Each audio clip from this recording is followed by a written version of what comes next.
God, that was when so bad. He can't stand up on a bicycle. That's our president. He can't My ride a bicycle. my biggest thing on this is that he like gave Trump so much shit, I guess, for using the railing or like whatever on like the stairs. Do you remember that during the 2020 election? Yeah, he had to walk down a ramp and held And the like railing. every single lib was like, he can't even walk downstairs and stuff. And it's like, well. And this is not the first time that he's fallen. He falls a lot. He falls a lot. The most disappointing, not the most disappointing. One of the disappointing aspects of this is how little the liberals in media make fun of him. Because... And they take it so seriously. They take it so seriously. Like Jimmy Kimmel had him on last week. And this would be the kind of thing you could write endless jokes about how he is just a buffoon and should not be doing these things. And they should be ripping him apart. And instead they defend him. It's so sad. I wish I had the time to like write jokes about how pathetic and weak he is. But I have an actual job and a life. But the people who we, would tune into to write these things for us, they're nowhere to be found. It's pathetic. They really are an arm of the Democrat Party. It's just disappointing. He's going to be, I don't want to say this, but I don't think I don't think he'll serve out his full term. This is a bad trajectory. 80-year-old dudes falling over on bicycles. First of all, 80-year-old guys should not be on bicycles. This should not be happening. Who is allowing him to do this? This is, somebody said it on Twitter, it's elder abuse. Get him out of any type of situation where he's going to be risking himself physically. I'm legit, like, it legit bothers me. For the sake of the country, not for him or their party. What do we do? I'm honestly asking that question. I don't know.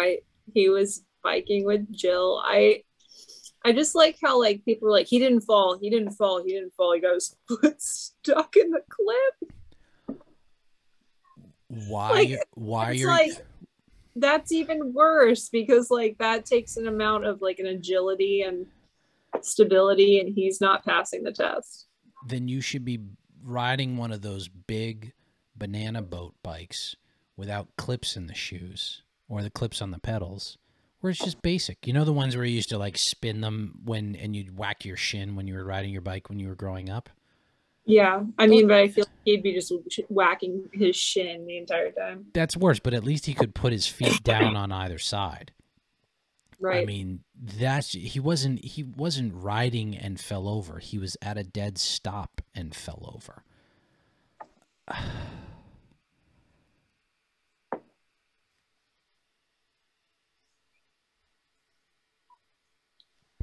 It's our president. I'm smiling because like I don't really know what to say, and it's like my big thing is always that our enemies are watching our moves, and our enemies watched our president fall down and couldn't get his foot out of a bike clip. If you wanted to do something internationally, like, well, here's the funny thing. Like, if the Chinese wanted to go after Taiwan, now would be the time if they were going to do it. However, I'm going to say, based on what's going on with Russia and Ukraine, I don't know that it's such a good idea. Like, they'd have to decimate Taiwan, and then Taiwan wouldn't be worth anything to take after they invaded it. So the problem with China doing that is that they're going to have to China imports a lot of food for their big population, and so if they do that, they're going to be cut off from the West, and they rely on our agriculture in order to feed their country. So while they probably have plans I do hate to say that. They probably have many plans in order to invade Taiwan. I would like for the president of the United States not to fall on his ass trying to get his foot out of a bicycle clip and tell the world how silly he is.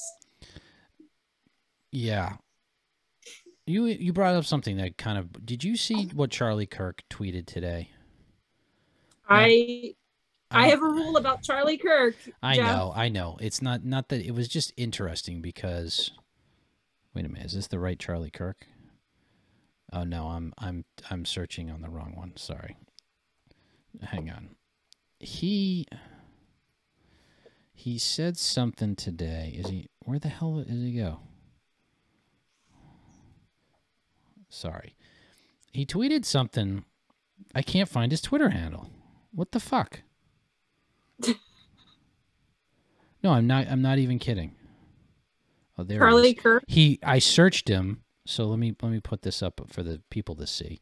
I found his Twitter page, but I was literally typing in Charlie Kirk, and he's Charlie Kirk 11. Let me try this. I'm going to try this again.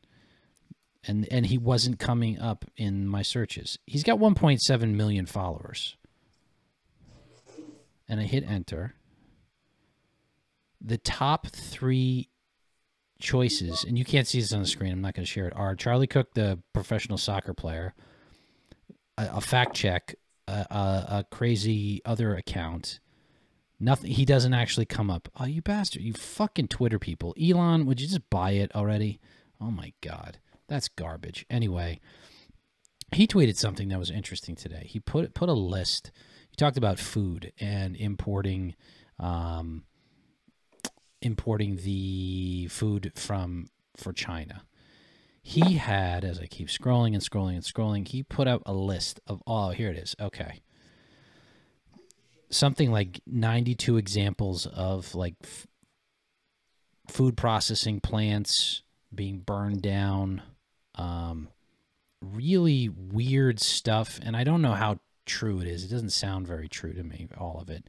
But it was like a 24-thread thing. You know, Monmouth Smithfield Foods pork processing plant destroyed or burned down or something like that in April of 2021. July 21, Memphis Kellogg plant, JBS beef plant, Paytac Meat Company. Have you seen anything like that online? What? Like that, these reports of like there's mixed reports, like 2,000 or 9,000 head of cattle died from the heat wave in Kansas last week. Okay, that happens quite often. Maybe it's just getting reported more, but like food processing plants are getting mysteriously burning down or... Oh, I did hear about that. I don't know. Yeah. I mean, like, I don't want to like be like a conspiracy theorist and like, be like, oh, maybe this is linked or like whatever, because I'm just not like that. But I don't trust Charlie Kirk as far as I could throw him. But he gave a lot of examples, and even if like 25% of them are true or near true, it's quite significant. So I'm wondering. I see. Somebody goes like that and they think conspiracy theorists. I think attack. I think I think a foreign. I would be more like that's the Russians or the Chinese fucking around. Could be. I mean, my mind goes to that. I go like, what's that? I think that's reasonable. I mean, like a lot of like, who else? Let's say it's like was it DOD? Is it DD or DODS? Type of attack. I might be getting that completely wrong. What do you mean by DODS? What are you talking about? Like a cyber attack? No, physical attack. As far like a physical attack, like fires, destruction.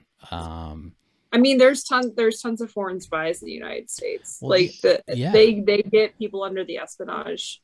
And then they take the charges down from that. But yeah. I hear about something like that, and Kirk is a buffoon. But I hear something like that, and I go, huh. I have seen bits and pieces, and it is a bit conspiratorial. But like I said, I'd want to investigate if a bunch of that is true, because if it's coordinated, I think that's the kind of an attack. I don't see Antifa doing that. You know what I mean? I don't see like PETA doing that. They might do a couple, like, but to do that sustained a thing, I think that's a foreign entity who's trying to fuck with our food supply. I think that's a real thing. Why wouldn't China do that? Why wouldn't Russia do that? Especially with the fertilizer crunch coming out of the Ukrainian war. So, besides that, and besides having a weak president, Taylor fucking Lorenz. Who is the worst? She is the worst. She's, definitely like 46 years old. No, I think she tries to troll people on that. I think she's like 35. I think she's a little bit. She's not, but yeah, I mean, like, she tries to say that she's like 47 or something. Like, no one knows what her true age is, but like, I mean, the woman is a psycho. Like, you call me a psycho because I like iced coffee in the middle of winter. She's a psycho because she wants to turn the thermostat up to like 85. That is very weird. And she's talked about that too, right? That's fucking insane, Jeff. Like 85 degrees. In 85 degrees, you're sweating. Like, what? Our old friend Kevin Clancy at Barstool, he once did a clip where it was like where you set the AC, the air conditioning, to 74. He's like, 74? He's like, what are you, out of your mind? Like, it's got to be at least 70. It's got to be at least too hot. Yeah, no, it's got to be at least 72, minimum 72. You can go down to 68 or even cooler if you want. Like, it needs to be an ice box in the dead of summer. And like 74 is just bonkers to have the thermostat set at that in the office. But that bitch, 87 degrees. That is psychotic. That is psychotic. So she, like, I guess a long time ago posted this article about like sexism and like air conditioning, where she thinks it's like sexist in an office, a working office, in order for her to have to bring a sweater to sit in a air conditioned like office. No. Yeah. Oh, well, let me say this. So like, Jeff, like, here's the thing. So like in my house, it's always 68, 69. It cannot go above 70 because I sweat at night if it is too hot. I can't sleep. Yeah, I can't sleep either if it's too hot. I like it to be an ice box. Yeah, I'm with you. Like, if like tonight it was warm today, it was a beautiful day. And if it cools off below, here's the weird part. If it's like 69, 70 degrees outside and a cool breeze, it's still not cool enough. That breeze won't get into the house and cool the house off enough. No, you have to keep the air conditioning. And I remember moving up here to New England, no houses up here, unless it was like built after like 1985, have central air. So like central air, baby. Oh my god! Oh, yeah, you have to make sure you get like a house with it. Yeah. And yeah, like, it's just so funny because like I at work will like walk through work, and where I work has partial central air and some not central air. Mm-hmm. And like the people without central air will have the units in the windows. And I'm like shutting doors all the time because I'm like, no. The air conditioner's on. This is like in the South. If you have those boxes, you got to shut the doors. This is how the air conditioner works. And you go like, oh, I love that when you're in like a sweaty hallway and then you go into the cool room and you just like, oh, it just evaporates off of you. Oh, it's so nice. Air conditioning is fantastic. Taylor Lorenz is a psycho. Like all right. So we know that the crazy scale for females starts at 4. But she's not hot. She's not hot. She has this frumpy olive oil hair. You know what I mean? The olive oil from the Popeye cartoon. And the thing is that she could be so cute too. No. Like, let's be okay. Well, no, Jeff, I think you're imprinting a lot of her terribleness onto her appearance. No. I think that she could be super cute, but like, no, she ruins it. Do you think she gets? Well, to put it crudely. All right, I won't put it crudely. Do you think like somebody dates her?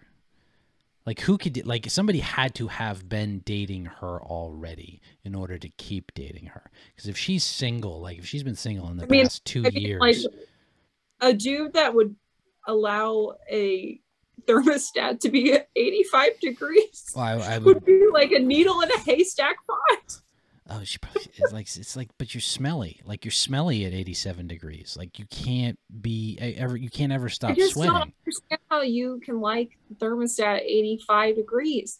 I remember one time when mine broke and it got up to like 85 degrees in my apartment. I was dying. Yeah, It was in the middle of summer. You have the fan blowing right on you, no covers, maybe even not even like a loose sheet. We've all been there. It's like you just don't have you know when you're struggling in You're college lethargic. days. Yeah, you just lay there like this.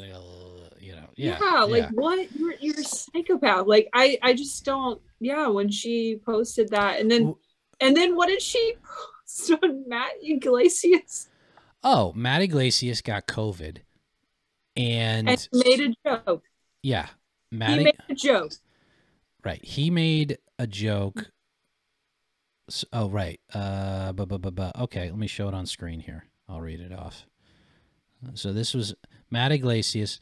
Some personal news. I have contracted the novel coronavirus. Frankly, I think the virus should respect Father's Day more than this. FYI, all future typos are due to long COVID. And then Psycho goes, somebody's like, Jeff Jarvis is like, shouldn't he be isolating? Some other guy, really? And then Taylor Lorenz, he should. People who walk around in public knowingly with a highly contagious, deadly virus put those of us who are medically vulnerable at risk. Medically vulnerable? You're medically vulnerable? I mean, like, wait, come on. I've got her face. No, stop. We're doing a sidetrack here. I'm sharing the screen with you, and this is look at her. You're gonna tell me there's cute there? So, I mean, if she cut her hair, I think her hair's too long, but I think that she could be really cute. I think she could. If she were friends with me, I'd advise to cut the hair, cut the bullshit, buy a sweater. Do you think she has turn the thermostat down? She has friends. I think that who are her friends though? Who are her Felicia Sonmez? I mean, who's her friend? Who hangs out with this? There are people who defended her over the Lives of TikTok thing.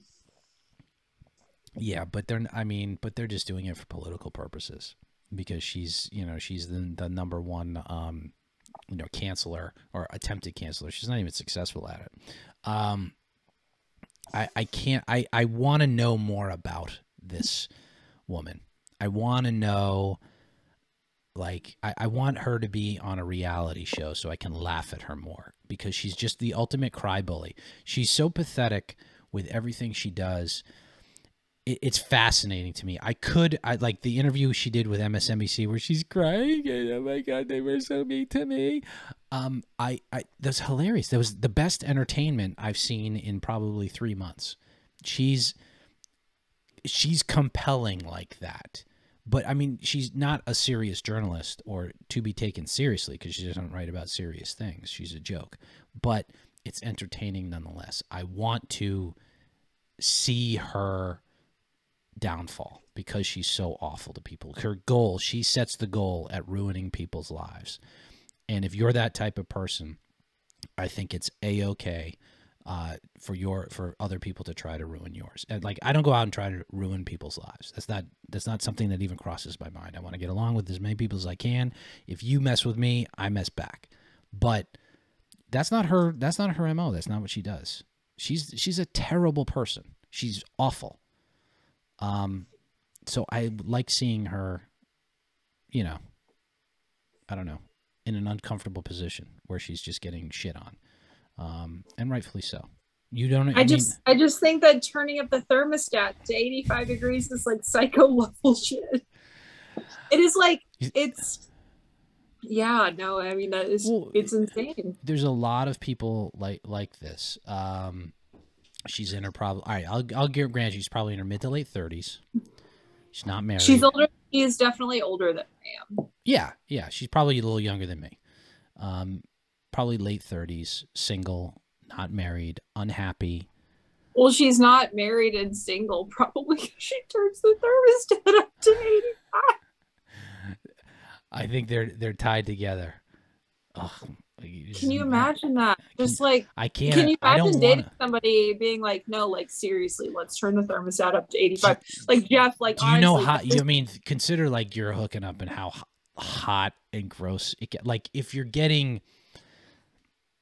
she seems This like is a family culture. show. Yeah. If you're getting vigorous, right? Like you know, think like you'd want the AC on, and you're working up like getting worked up anyway, and then on top of that, it's like boiling point temperatures.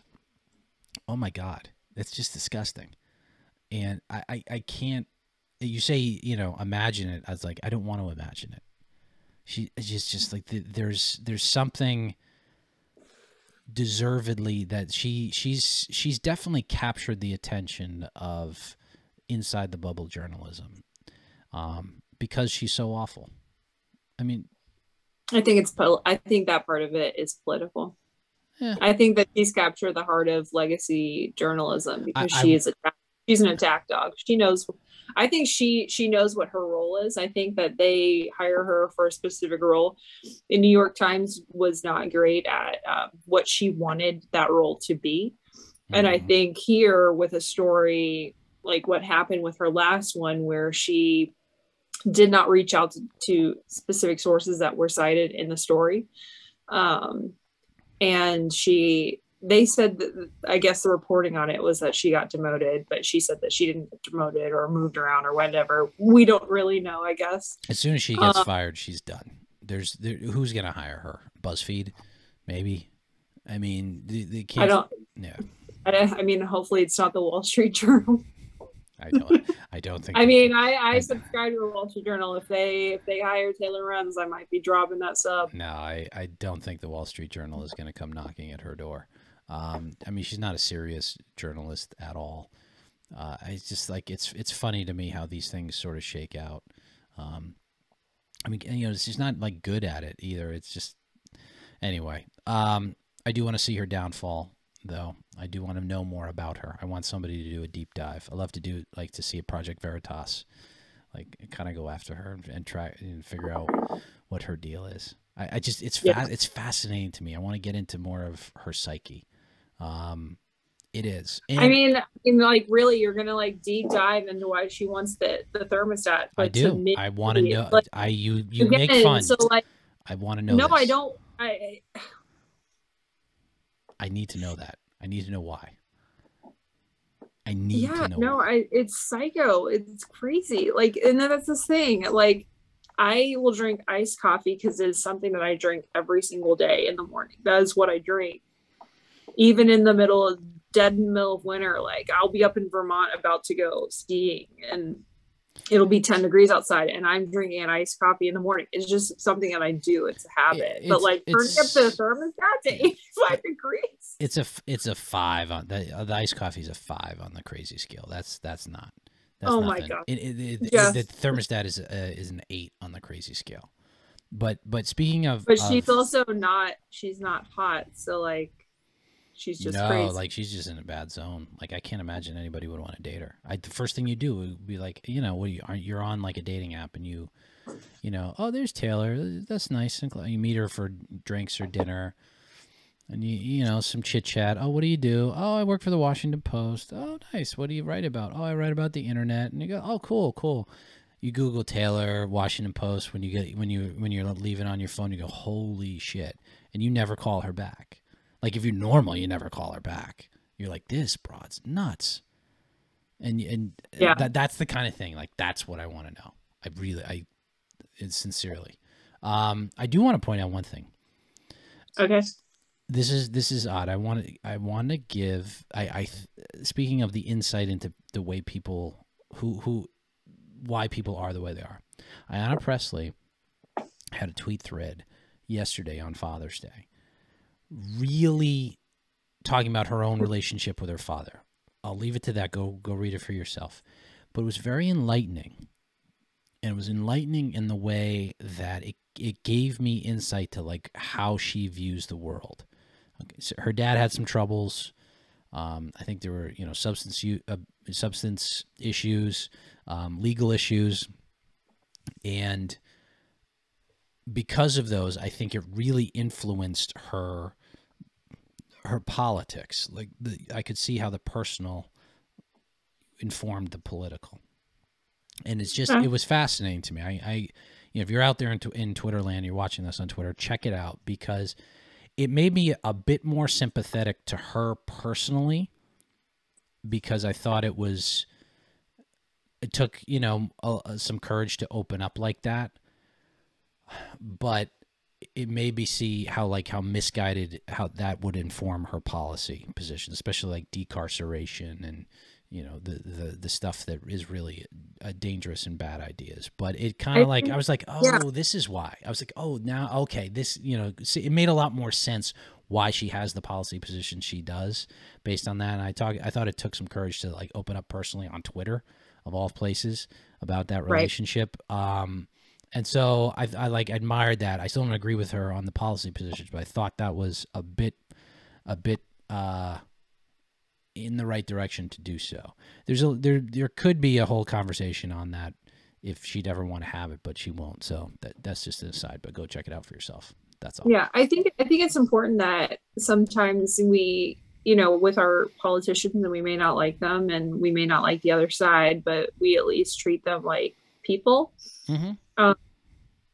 In that, so that, you know, like right now in this current time period, we're so polarized. We act humane against our enemy, our quote unquote enemies, and all this other stuff. I think that a lot of the time, like, you know, it's, yeah, but to see something like that, to see maybe where she comes from on certain issues, it's nice. I mean, she did reply to you one time, so yeah. It seems like she's a real person on the other end. And sometimes I think that a lot of people need to start realizing that, even me on Twitter, and I try to, even though I do crack some jokes. Except for the Lincoln Project, they're not real people. They're disgusting. They're people that defended a guy who tried to sext a teen. Yeah. So yeah, that I will not be nice about that. I mean, because on principle, that was disgusting. Yeah, no, they're gross. They're gross and awful people at the Lincoln Project. I want to say one thing. Today was the observance of Juneteenth, and I want to give credit to Jim Lyons, chairman of the Republican Party, for putting out a Juneteenth tweet, and it was perfectly respectable and I thought on point and on message. And good for him. Yeah, no, I was like, I liked it. I said, I say bravo. No, like good for him. Like, I mean, that, you know, I feel like a lot of like Republicans sometimes are like, why do we even need this holiday or whatever? And I think the end of slavery is worthwhile of celebration. You know, in the United States, of course, after slavery, we had many problems that still stemmed from slavery, legal issues on top of that, social issues. But good for Jim for observing it. You know, it's like, I feel like we always are constantly like, we lose a part of it when we try to pander to the left. I don't think in this instance, when Juneteenth was passed as a federal holiday, lost anything. I think we're just celebrating American history as it is. Yeah, oh, I agree. There's for the good and the bad. It's never. And this part, it was good when we ended slavery, and that. Yes, yeah, I agree with everything you said. It is never wrong to celebrate freedom, and you know, there's people out there who are like, I haven't seen too much of it specifically. They're like, what is this again? And like, just explain it. It's like basically freeing of the slaves in the United States of America. I think that's worthy of mentioning. This was the last state that had slavery. So Texas, okay. The Emancipation Proclamation happened, but when it happened, the end of slavery didn't happen. It had to be done through military force. And so that meant the defeat of the Confederate Army. And this was in Texas, the U.S. Marshals officially going into, I want to say, Galveston, and ending slavery there through proclamation. There you go. And a worthy thing to mark and remember every single year. So I've never had an objection to it. The people who do are being obtuse and stupid. And well, this is American history. It's not not everything. So, and that's one of the things I think that about our country is so great, right? I will say this. We have overcome a lot in this country that other countries still fight about. And this includes even Europe nowadays. In Europe nowadays, their racial and social issues, oh, man, they are not past it based on their cultures alone. We, for the most part, with some aspects that have not been great, like with the George Floyd protests, we've overcome a lot. And so it's a testament to what we believe in, that our country is found on good ideals, and we need to keep that going into the future. We've worked on and reconciled a lot of the racist attitudes in America. You go to Europe, and I mean this, like if you've never been outside the United States and you're like, the United States is so racist, this or that, I'm like, no, please go to Europe. Yeah. Go to Europe. Bring your black friend, you know, see what happens. Go to China. China, it is bonkers how racist they are in China. Like, when they originally shut down for COVID, they were kicking African immigrants out onto the street. Yep. It was a government policy. Assaulting them. Yep. Oh God, it was a nightmare. Blaming them for COVID. Yeah. So we have made progress, and I think it's a good thing to mark that progress and celebrate it, as you said, Kaitlin. All right, folks. Thank you very much for joining. Go over to the Patreon. We did a really good episode on rhino hunting. Only $1 a month. Patreon.com/RhinoPod, Patreon.com/RhinoPod. Sign up today for extra content. We will see you next time. Until then, have a great evening and a good week, and stay cool. Bye-bye. Bye, guys.